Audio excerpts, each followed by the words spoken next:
We're not talking about life on Mars today, but what's really exciting about this is it seems to be legitimately the best evidence we've found for something on Mars that needs life to explain it.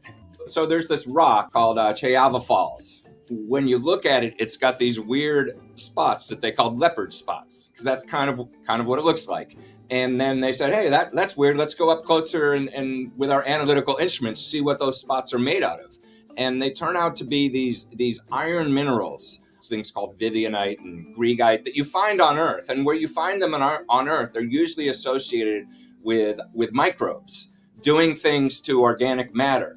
And then they look at this spot and they analyze it, and there are organics there. So there are organics, carbon stuff, and there are these minerals that on Earth are usually associated with life sort of using the energy, and it's kind of what life leaves after its meal, you know. Microbial poop, is that what you want to call it? Yeah. It's what's excreted after the microbes eat. You can have an organic soup where there's not life. You just have the ingredients that life needs. So when you said organics, it's carbon, oxygen, nitrogen, that sort of thing?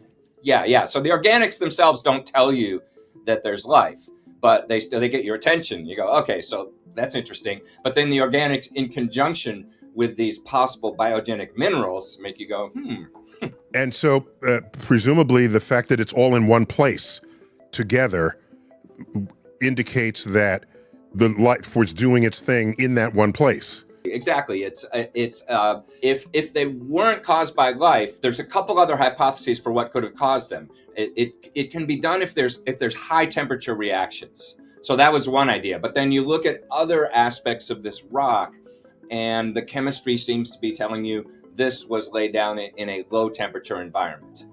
And then, and then it could also be done if it was a heavily acidic environment. But then you look at other aspects of this rock and you go, no, it doesn't seem like it was a heavily acidic environment. So they've sort of started to rule out the obvious other explanations, and they're left with not only the biological explanation, but maybe that's almost like the favorite explanation now, which is.